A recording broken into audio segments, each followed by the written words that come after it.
Moi, je dirais qu'il y a une dimension tragique ou potentiellement tragique dans la situation et quelque chose qui est commun finalement aux Gilets jaunes, à leurs représentants, au gouvernement.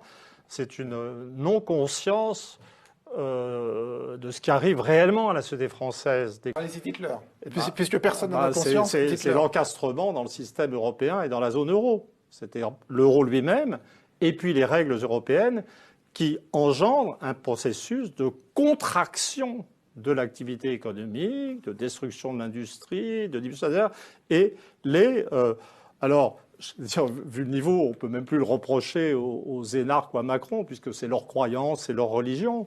Mais en fait, les Français d'en bas ne comprennent pas non plus. C'est-à-dire qu'en mars... On ne voit pas ça arriver dans les non, mais chez les chiffres, en mars 2017... 28% seulement des Français voulaient revenir au franc, c'est-à-dire sortir de l'euro.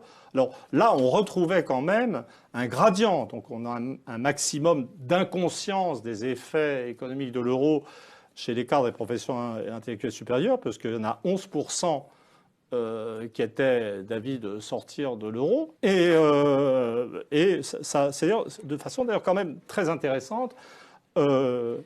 C'est comme si la conscience du mal augmentait en fonction inverse du niveau de formation, puisque quand même la volonté de sortir de l'euro atteignait 49% chez les ouvriers. Mais ça n'est plus représenté nulle part. C'est-à-dire que même le Front National a renoncé. Même le Mélenchon, je veux dire, la France insoumise vient de virer ses souverainistes avec Kuzmanovic, etc. Donc on a... Et c'est vraiment... Alors, on me croit ou on ne croit pas.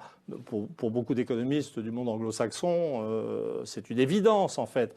On a une société qui est en vérité encastrée dans un système européen qui l'asphyxie, qui lance les gens les uns contre les autres, qui aggrave finalement les oppositions de classe, mais où aucun des acteurs ne semble conscient de l'origine du mal.